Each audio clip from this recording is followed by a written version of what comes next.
Hello, everyone. Welcome to PopCultX episode 76.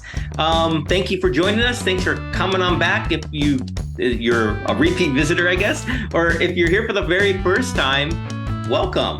Welcome. My name is Daniel, and along with Gabe, we are here to talk all things pop culture. And as you can kind of see by my background images, we are in October, so we are in kind of like the spooky mood in a way. So I'm trying to embrace the moment.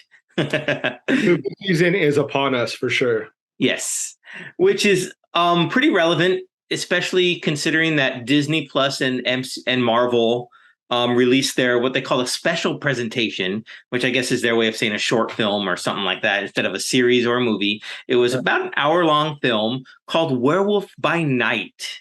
And now I watched it, and I'm hoping you did too as well, Gabe. Yep. And I'm hoping everyone out there has had a chance to watch it, because we're going to talk a little bit about it. And if we give away spoilers and whatnot, that's on you. Go watch it. So what'd you think? I loved it. I am a big fan of the way they filmed it. I thought it looked beautiful. I love the throwback to the old Universal monster movies of the past. The black and white was like a perfect, loved it. I love the aesthetic. The casting was amazing. I loved that they have Gael Garcia Bernal playing Werewolf by Night, playing a man who is cursed by turning into a werewolf on a full moon. I also loved the supporting cast. I thought it was a really great job. The one person in particular that really caught my eye was Eugenie Bondurant, who played. I am almost always attracted to people that are like very ambiguous in their sexuality. Like it could be a man, it could be a woman. And for the first moments that I saw was like, is that a guy? Is that a woman? Yeah. And she was so striking looking, and in the for people who aren't familiar, she was dressed in like all white and had like a fur collar, like white leather. And then had this like really cool black like eye makeup, and she's very tall. She's a very statuesque person, very tall and skinny. So I was immediately drawn to the visuals of her. Also, the actress who played Elsa Bloodstone, Laura Donnelly, was a really good cast. Like that was perfect, spot on. And then also Harriet, who played. Harriet Sansom Harris, who played the widow of Elsa Bloodstone's father, was really good. Very over the top, very theatrical. The set was perfect. It was such a really good old-timey monster movie. I love monsters. I love that aspect of the MCU. So I hope to see more. Hopefully this is like a glimpse into what the future holds. But I thought the story was really good. I loved all of it. There isn't really anything that I can say as like a negative or anything that I could really nitpick. So I thought it was great. What about you? Oh, I completely agree. And it's strange because the director, Michael Giacchino, I guess I don't know how to pronounce his last name. This is like, I think, his major directorial debut. He's an American composer for a movie, so he's done a lot of scores and soundtracks and stuff like that. So to see this as his first foray into directing, I thought it was wonderful. Like you, I agreed. I liked the 1930s, 40s homage style with the black and white. I thought the use of a minimal amount of color for the Bloodstone was perfect. I enjoyed it immensely. Gael Garcia Bernal as Jack Russell, the Wolfman or whatever, werewolf, was perfect. It was just really cool and fun to see. And then especially because the daughter of Ulysses Bloodstone, Elsa Bloodstone, was I don't know if you want to call her one of the protagonists or main. That wasn't the main, but I just finished reading a comic book series with her in it. And I was not expecting her to be in this movie. So it was fun when I realized who she was portraying. I was like, oh, yeah, because she is a monster hunter in the comic book series. So it made sense. Yeah, I thought that was great. There have been some criticism that people who are fans of Werewolf by Night were like, this is an Elsa story. I didn't mind that. I thought that they blended both of like a little bit. It's not an origin story for either one of them, but Right. they brought them kind of in cross paths at the same time. And I like the relationship that they had together, that, at first they were at odds and then they become, sort of on the same page and are fighting against the, I guess the organization of the Bloodstone, right? That is like the Mm-hmm. corporate, or like the entity, or what have you. And they have that bond, and I thought it was really great. I thought that the two actors were able to really uh, show that relationship between them in a short amount of time. One of my favorite scenes in it is when he's about to become, the werewolf, and Elsa is sort of leaning against this cage that she's trapped in with him, and the way that she's framing her body and like is yelling, and it was just so like classically beautiful, like monster. Mm-hmm. Mm-hmm. And she's not a damsel in distress and by any means, but just the fear of a man that at one point was your friend turning into a werewolf, and him saying like, "I'm sorry, I may not be able to control myself." Mm-hmm. It was just so good. Like, I just loved that scene, and she kicks ass. Like, there was some gore, which I was really surprised. They did some really cool, threw in a little bit of violence in there that was unexpected for a Disney show for me. But it was just really good. It was really entertaining. They had Man-Thing in it as well, which was unexpected. I didn't know that he was going to show up. And I love the relationship between Man-Thing and the Werewolf by Night character. Yeah. So Yeah, hopefully that was we'll fun. see more of that.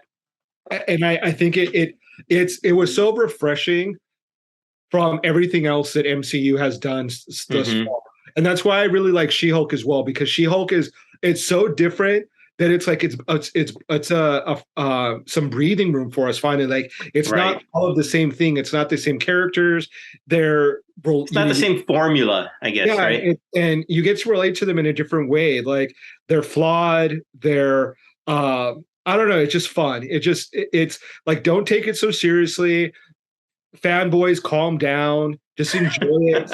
Like, relax for a second and just enjoy the entertainment that they put together, because they did a really good job. I have to give it like an A+. Like, it was very enjoyable. Yeah, I agree. And I do like the scene that you were talking about in the transformation. And I like how they use it as like a silhouette or shadow on the wall. So they didn't really have to show it, but we know what's happening. So that I thought that was really cool. And since you brought up She-Hulk, and it is a devil, since we're talking about spooky season, let me just say how thrilled I was to see Daredevil in the MCU, in She-Hulk, and not just as the brooding, gritty style. He had, the quirkiness and everything. And Charlie Cox played that role to perfection. I'm so happy to see him back. It was so much fun to watch. I watched it, I think 2 or 3 times, and I was just enjoying it every single time. Yeah, it was really cool. Like, I love the humor in it. I loved, what was it, like Frogman, or what was the Frog? Yeah, like the joke of him, and it was just, again, it's fun, it's entertaining. It doesn't have to be like serious or like in that same format. There's so many characters, so many ways to be able to create entertainment from this vast catalog of Marvel superheroes. Yeah. That I love the way she breaks, the fourth wall and talks to. Oh yeah, she does that perfectly. Yeah. It's so much fun. Like, it's so cool. So both, I'm hoping to see more of She-Hulk. Obviously, I think they're going to be making more of Daredevil, right? Where I hope to see more Werewolf by Night, that this isn't just like a one shot. Hopefully they see how great of a job they did, and are willing to bring that back, more of Elsa. So many cool characters. I know that today they announced that they're going to be holding on to the new Blade that's kind of on hold, right? And they're going to be pushing back some of their movies. I hope that that's because they want to, like, maybe refocus, make some creative decisions, and edit and plan out some more so that we get some great content out of them. I'm really excited for Blade. Blade is one of my favorite characters. I love the original Blade series. Yeah. So hopefully they get back on track with him, and it doesn't turn on to like a hold. Then we decide not to do Blade again, because I really want to see him back on the big screen again. We have Black Panther coming out now, I think, in exactly 30 days from the Mm-hmm. time of our recording.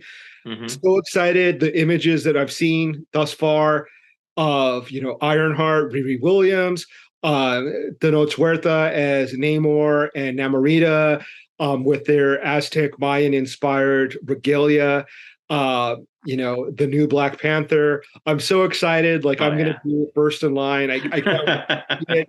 I think that it's gonna be almost an emotional experience because we're saying goodbye to, the T'Challa version of Black Mm-hmm. Panther.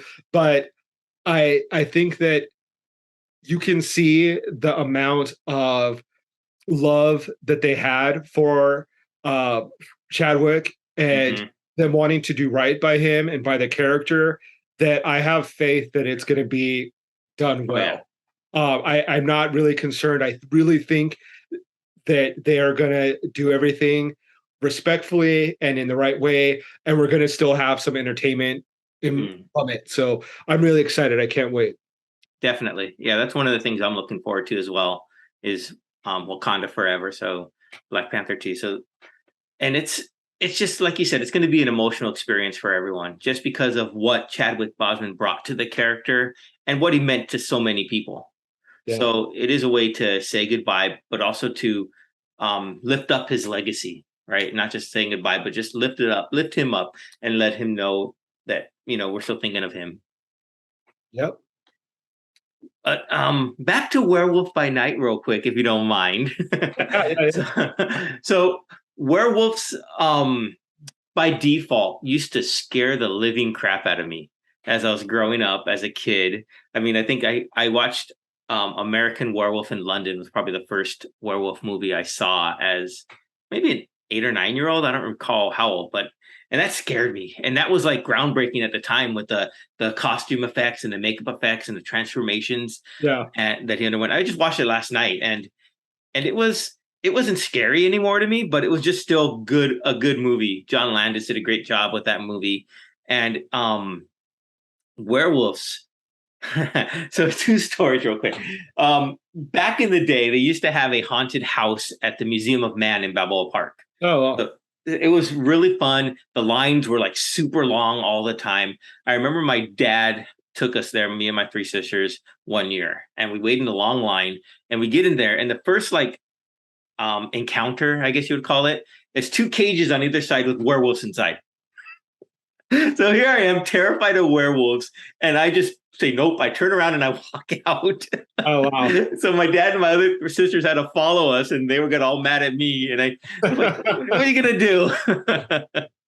But that all changed for me one night. I used to have a recurring dream of werewolves would come into my dreams and always hunt me down, and I would wake up sweating and just terrified until one night I remember hiding in like this big cement cylinder from the werewolf, and I said, you know what, I could take him on. And I went and I defeated the werewolf, and ever since that time, I was probably 13, 14 at that dream, and never been afraid of it ever since. It was weird. You Strange. conquered your fears in the dream world. Exactly. So is that what I need to do in my recurring zombie nightmares? Is I have to conquer them, and then I'll be over my fear? Exactly. Yeah, you just gotta, plant your foot, get the backbone up there and say, I could take him. Yeah. Interesting. If only I could control my dreams, right? That's surprising because that's like one thing that I was never scared of is werewolves. Like I did watch American Werewolf in London. I saw I think during our youth, they were very popular, like the Howling. Yeah. Silver Bullet. Yeah, like the werewolves definitely had their moment. Mm-hmm.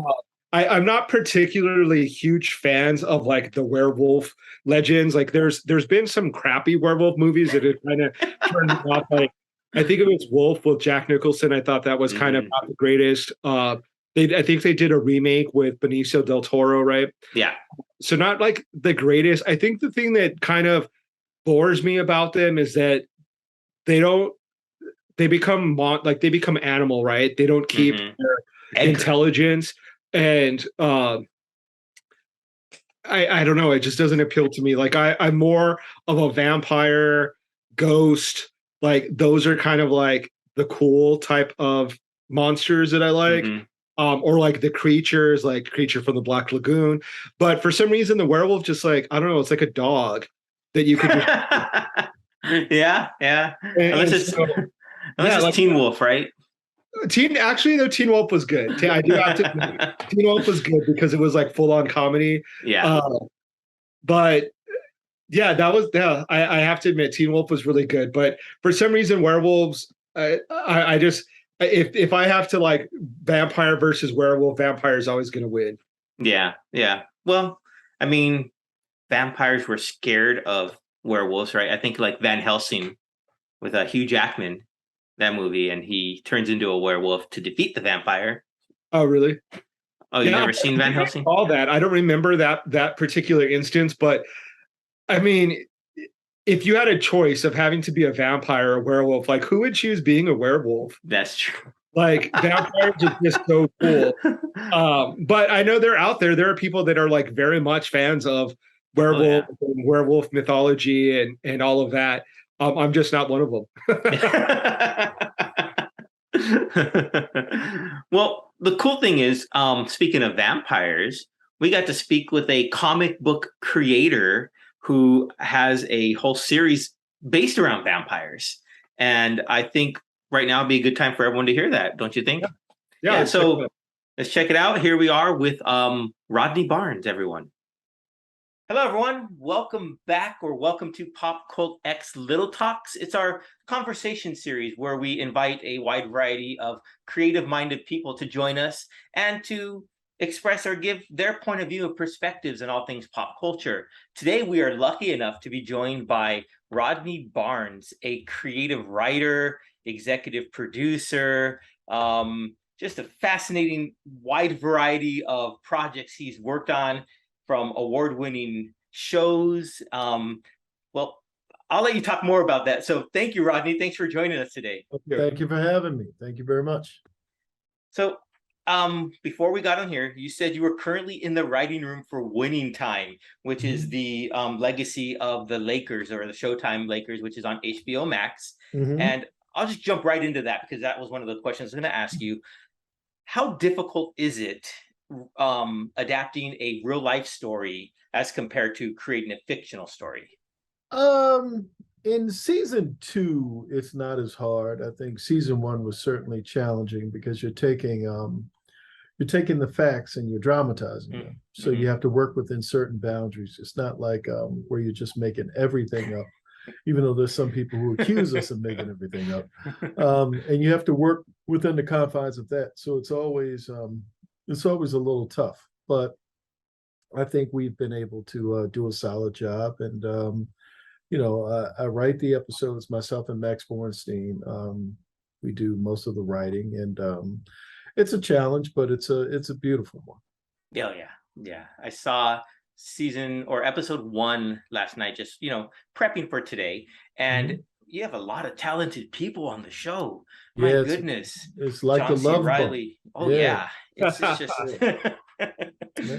It's a great cast. It's a fantastic cast. Everybody, even our newcomers, are really, really talented people. I credit all of that to Francine Maisler, who is our casting director, who does an excellent job and putting this great ensemble together.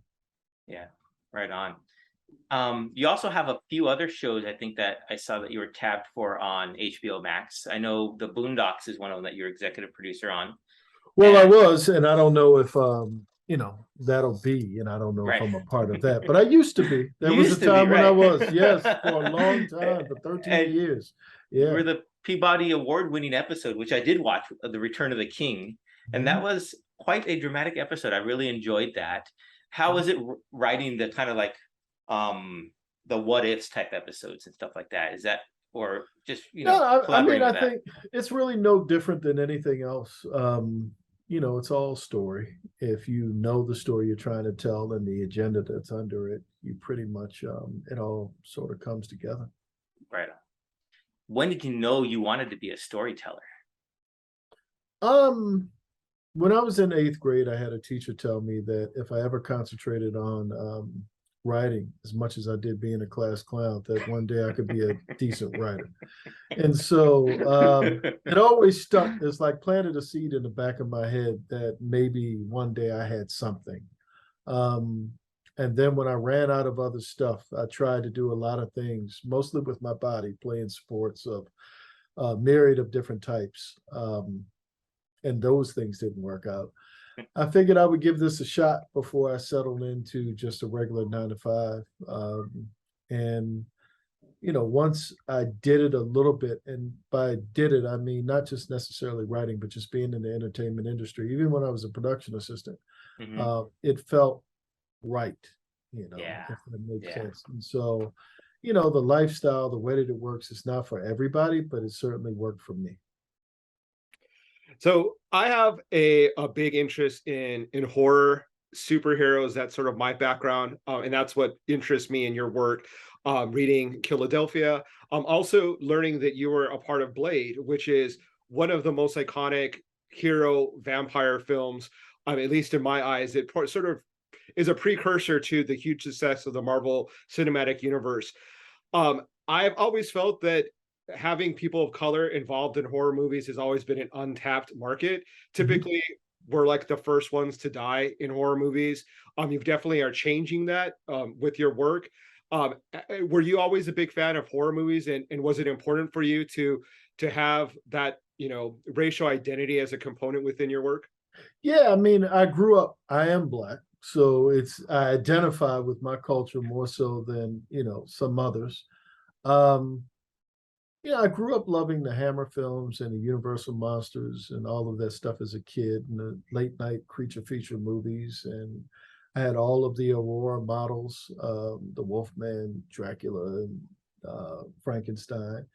And, you know, really it was just a thing of when I started to think of stories of my own, you know, I saw myself in them. And I have a very diverse world, but it's still a world that's that you don't see a lot of, even in this day, in film and comics or in television. So it was a thing for me to, you know, I think it's really more of a thing of culture than it is race, you know, doing things a different way, people seeing the world from a different point of view, but not still being human beings at the heart of it. There's still love and relationships. And in a book like Killadelphia, it's really about fathers and sons and a husband and a wife, and, you know, a guy just trying to find his way, just happens to be a vampire. And so if you look at those things from that point of view, you sort of see a universal human quality. It just happens to be specific because I'm speaking through, in some of the characters, directly that cultural specificity. I haven't read Killadelphia yet. Oh, but man, I have. What's wrong with you? What time? I need to get out of this Zoom right now. But I have read Nita Ha's Nightmare blog, which is what I guess led me to finding your work and more about you. And it is set in Baltimore. Where you're from, correct? I'm from Annapolis. I'm from Annapolis, okay. Maryland. Yeah. Okay. And it's a fascinating story. I really enjoy it. Especially the horror part of it, and that you're bringing in. And it's just, if everyone out there would go and read this, I think it's just great. I don't know what else to say about Thank you. I appreciate that. It's very kind. But I did also see that you did write like the Falcon. You did a run with the Falcon. You did a few other runs. Is there something to like what they call like the street level superhero, or like those, you know, the regular guys who don't possess like the godlike qualities that you enjoy writing? I like it all. I mean, I think if you were to look at my comic book collection, I've looked because I have like books everywhere. But if you were looking at my comic book collection, you see everything. You know, you would see books that are, you know, the Thor, Asgard gods. You would see Swamp Thing. You would see a myriad of different things. You know, I have a bunch of different interests. It's not just you know, the things that I've done up until this point. So that really opens a door up in Killadelphia, which I hope one day you read. Oh, I plan on it. Yes. You know, that it really is a thing of where I do go out in heaven, hell, you know, everything in between. I do break the boundaries of conventional, human existence. It just so happens that with the Falcon and a lot of the characters of color in a lot of the universes, the big two universes happen to be street level characters. Yeah. Mm-hmm. And so when you're getting an opportunity, those opportunities are really relegated to the worlds that they're in. Yeah. You mentioned that your diverse background and interests, and that was one thing that struck me about you, is that your work is not limited to one type of genre. I mean, you've worked on television sitcoms, you've worked on horror, on comedy. Do you think that has led to your success in being able to kind of pivot into different genres and not just be thinking that I have to do comedy writing, or I have to focus on one particular thing, that you allowed yourself to branch out into different genres? I certainly think from a marketing point of view, if you're selling your wares, you have more places to sell them. That opens you up to being able to do different things. So, there's that. I think I never really saw myself, I've written comedy, but I know guys that are funnier, for me, it's all just story. And I think I have a decent sense of humor, but it's more of really being self-aware, really looking at what's the story about.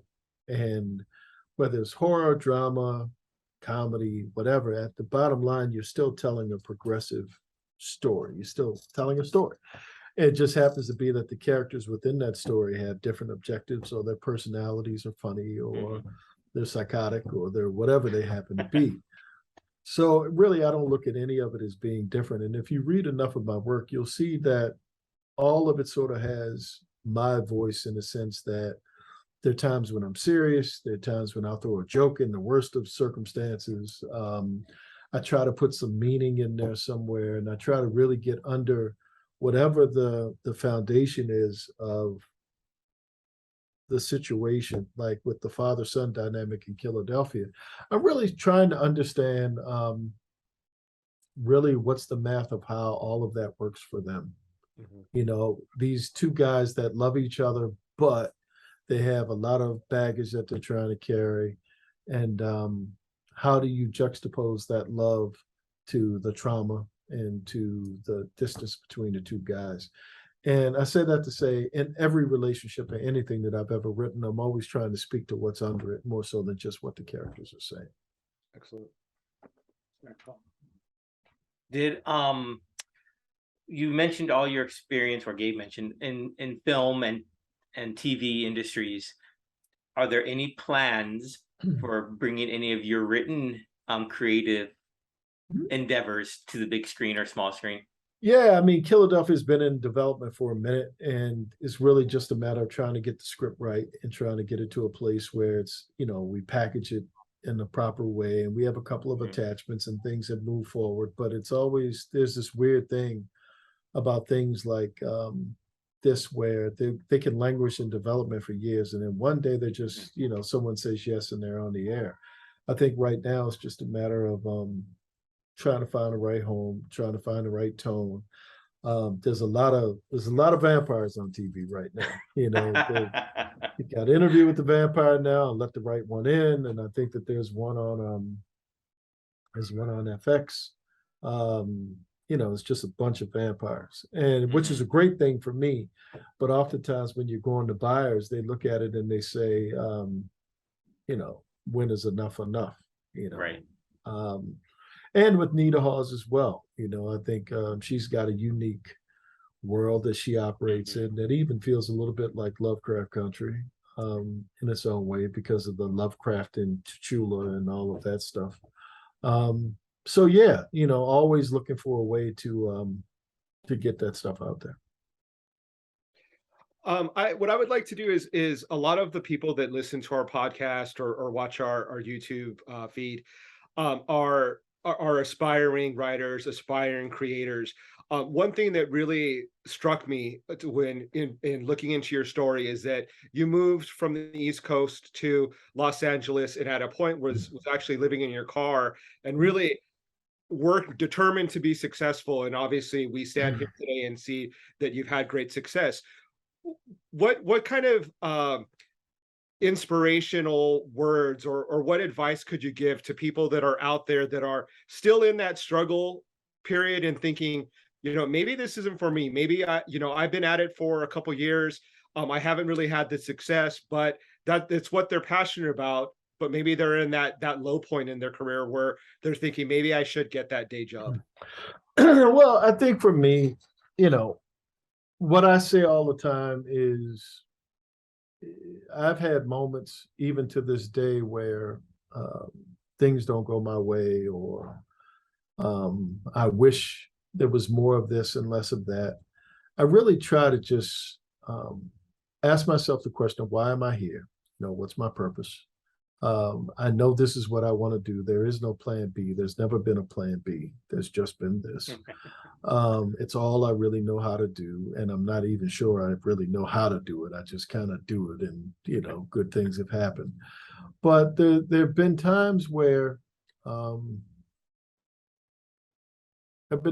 spirit has been compromised. And, it is the hard thing about it is you can never tell. I don't know what success really is about, being able to continuously do it. And in the times that I've wanted to give up, the business has required me to take a knee. I just never gave up. I just keep going and I keep going. And whether I'm going through a period, we're on here talking right now because of all of the times where someone has said yes. We could be on here for days about the times that people have said no. And where again, I've lost jobs, or I've wanted something and I didn't get it, or, like I said, there's 90% not going my way and 10% that has gone my way. That 10% has just been kind of a relatively high profile 10%. So, it works. And the getting in the room is easier at this point, but the staying in the room is just as hard. It's just as demanding as it's ever been. One of the things I was unaware of when I got into this was, I used to think it was just about who was the best writer. Like if you could write well, you'll be great, right? I know a lot of great writers who struggle because there's so many other facets to it. You have to be your own manager, your own hype man, your own, and add comics to it. Comics is so many comics on the market that it's really, really hard to sometimes get yours to stand out unless you've got an infrastructure like the big two where you can sort of flood the market with your stuff and you have relationships with the comic shops. As an indie publisher, it's really, really hard. So all of it to say is you really got to love it. You got to be able to take the good with the bad and not personalize it. And you have to be able to just hang in there when things don't go your way. I think emotional stamina, is a word that I use, to be able to roll with the punches and the disappointments, to be able to continuously get up and just keep going and going and going and going and finding some joy within it somewhere. Excellent. Yeah, definitely. One other thing that I wanted to touch upon is you worked on the Wu-Tang show story. So I would assume that you obviously are a big music fan. We here at PopCultX are huge music fans. How much does music play into your work? Are you the kind of person that likes to, listen to an album and it kind of gets you into a vibe to start working? Or is there some music you like to listen to when you're working on, like, let's say Killadelphia versus a different project you have going on? Do you use it in that way?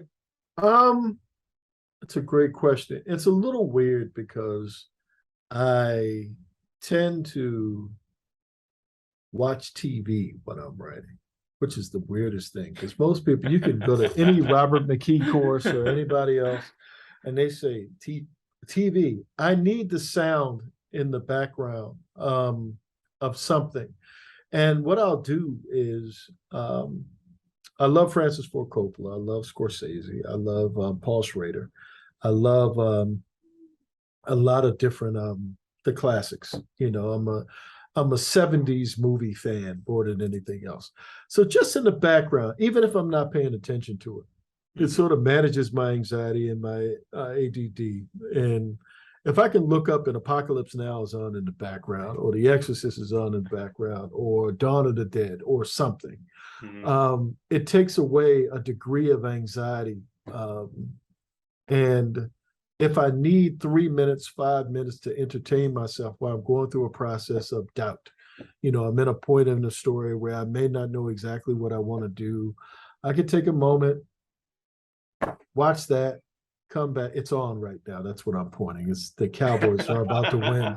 The Cowboys are about to beat the Rams right now. Not that I'm not focused on you, but I wanted the Cowboys to beat the Rams. So, there's always something to distract my mind away from my insecurities and my fears and my doubts, that there's always there.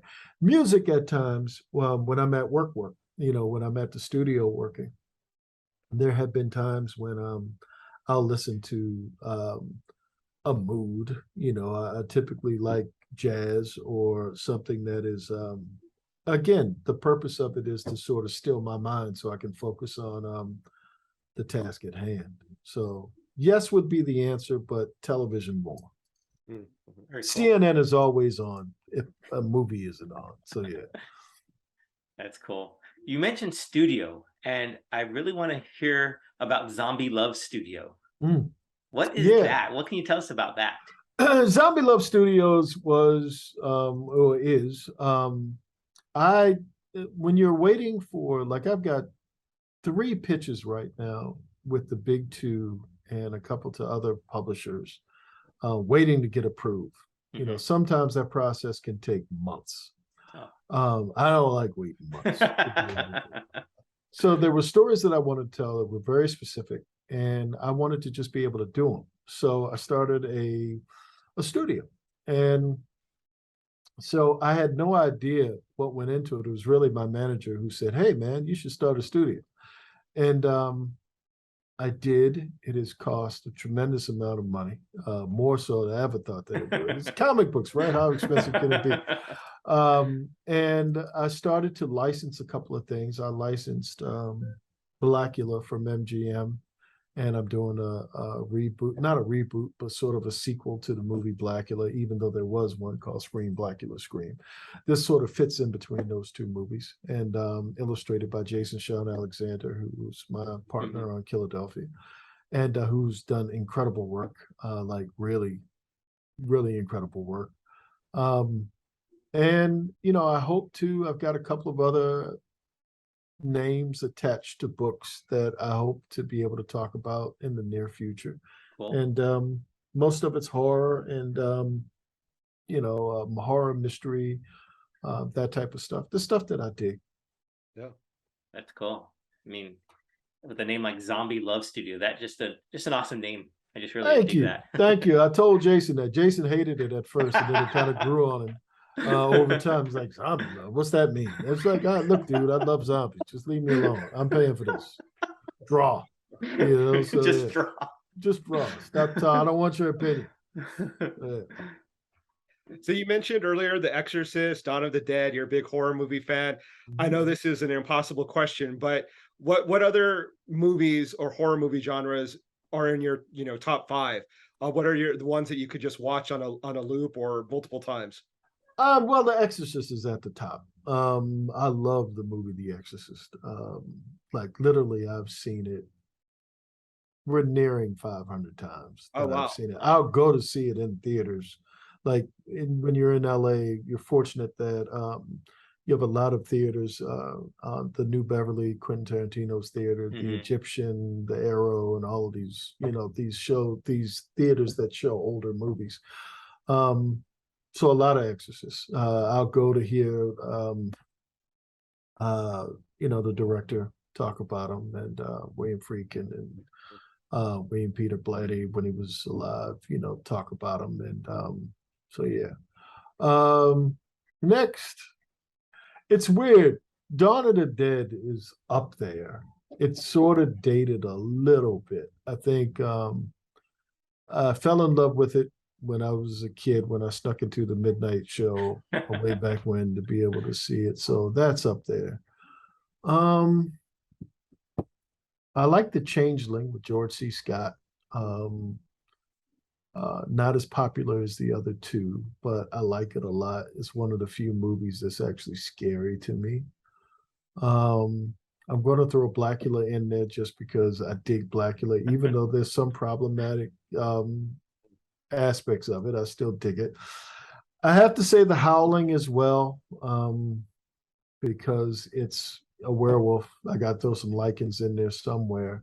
But there's a lot of, asterisks of other movies I think of when you ask that question. Of course, there's Halloween, any John Carpenter, anything, The Fog, those movies I love. Wes Craven, Serpent in the Rainbow, Nightmare on Elm Street, those movies, Deadly Friend, Deadly Blessing. I could do this for hours. So it's really, really hard. It's really, really hard to name, because it's a mood too of what I feel like in that moment. If I feel like, all right, make it a little funnier, I might want to see something that's a little Fright Night. I'll be there. If I want to be more political, I'll be They Live, or one of the more satirical horror films. But if I just want to sit there and be scared or inspired, I really like, just has nothing to do with, of course, the New Interview with the Vampire on AMC. I really dig that a lot. I think they did a great job with that. So yeah. Nice. You mentioned a couple of genres that personally terrify me. The Exorcist, anything satanic, I can't really do. And then zombies, I have a personal phobia related to them, but I love watching zombie movies. Is there anything that in the horror genre, or maybe you're like, you can do vampires, werewolves, but is there anything that truly scares you that you'd be like, no, I can't mess with that? I'm not big on the torture porn horror films, the Saws and those. Like, I don't like to see people suffer for the sake of suffering. Like the ones that go gory to the point where you're just hurting people at this point, just to hurt them. If the death and the pain comes at the hands of the story, I'm good. But some of those movies seem like they sort of focus in on, we just want to hurt. Like, how much can we mutilate or torture a body? And I'm not as big with those. Like, I like the Friday the 13th movies in the beginning, when it was like more about camping and Camp Crystal Lake, and Jason, and the story of Jason was like one of those spooky movies, spooky stories that you tell around the campfire. And then it became more like a slasher thing, where he just, for some reason, picked some people and decided to kill them. Yeah. Well, one last thing I have for you. As you can see, I'm a big Star Wars fan, and I know you're currently writing The Mandalorian. Are you also a Star Wars fan, or is this just something that Oh, huge! I mean, I've done Lando for That's them. Right, Lando. Yeah. I've done IG-88 for War of the Bounty Hunters. Doing The Mandalorian. I wrote a short story for them for Mace Windu in the Star Wars magazine, and I did season 1 of Mandalorian. Now I'm doing season 2 of The Mandalorian. And, it's a weird assignment, because really I'm plotting more than writing. I'm more of adapting exactly what you see there. But yeah, I mean, I really dig it. I think that I love what they do. I love what they do. I love the creativity. I love all of this. How could you help me convince Gabe to watch Andor? Because he is not on board with the Star Wars. You might have to force. The Andor is a tough one to just jump in. Have you seen all of them, Gabe? All of the Star Wars movies? I've seen the original, Return of the Jedi, Star Wars, like the Clone Wars, all of that. The other ones you haven't seen. When they started going back in time and then doing that's where they lost me. There's a tad bit of judgment in your voice when you said when they started going back. It's like, first we got to get you there. First we got to get you past all of that. And then we got to bring you up to speed now with where we are. And then we can get you into television. I think Mandalorian is a good place to start. If you can watch The Mandalorian and some of the cool stuff they do on Disney Plus, it's easier to just kind of slip an Andor in and maybe take a Ambien or something, and to where you're a little sleepy and you're sitting there and you don't want to get up, but you get up in, but so you're sitting there, and then you find yourself invested, somewhere along the way, edible, something, whatever it takes to get you to be stationary. I will try that. Well, thank you so much again for joining us here on our podcast. Your career is prolific. I mean, the things that you've done, very awe-inspiring and inspirational. So once again, thank you for all of our viewers. We'll definitely be checking out all of your many projects that are out there. But once again, thank you so much. We definitely appreciate you spending some time with us. You're very welcome. Thank you. I appreciate you guys.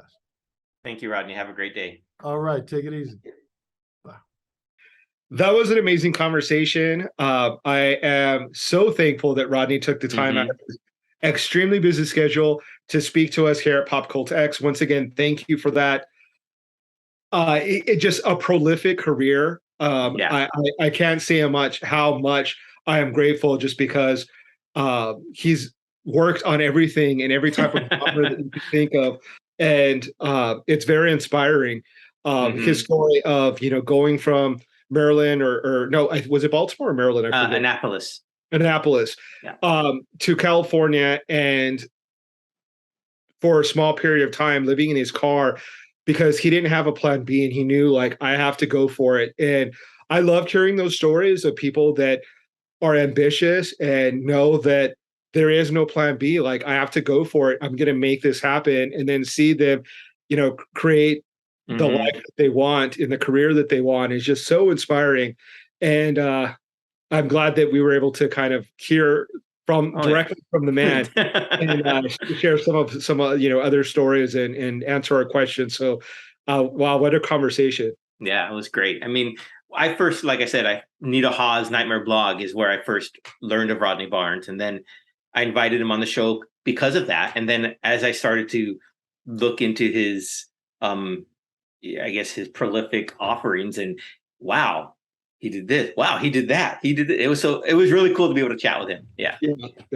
It really was. I mean, that was an honor for us at PopCultX to be able to talk to him. And we've had some remarkable guests. So we've been very lucky and blessed to have people take the time to talk to us. I know moving forward, we want to continue that and have guests that will be able to talk about their art and their passions. So definitely keep an eye out for future episodes from us here at PopCultX. Check us out on YouTube, on Apple Podcasts, on Spotify, everywhere you listen to your podcast, and subscribe and like. If you like what you're listening to or what you're seeing, please recommend us to your friends and family so that we can continue to do this. It's been a pleasure being able to talk with Danny, to all these great guests. I would love to be able to continue to do it with some more. Yeah, sharing is caring, everyone. That's the whole thing, right? Sharing is caring. Before we wrap it up, I just want to real briefly tell everyone or remind everyone about our upcoming Writers Roundtable. That's coming up on October 22nd. So if you're seeing this before then, make sure you tune into our YouTube page. That's where it's going to be held live. So that's youtube.com/PopCultX. And we'll be having authors Alex Segura, Gloria Lucas, Richard Navarez, Ida Duque, and Raquel V. Reyes, who are all of various degrees of in their journey as authors. And of course, it's going to be moderated by our friend of PopCultX, Professor LatinX, Frederic Louis Aldama. So I'm looking forward to this. I'm hoping you guys will join us. It's going to be a lot of fun. It's going to be great. So make sure you definitely check it out. Join us live and send us your questions that we'll be getting to the panel live on YouTube. So definitely bring your inquiries and your thoughts to us so we can share your questions. Yeah. So until next time, thanks for tuning in. Thanks for stopping by, and we'll see you later.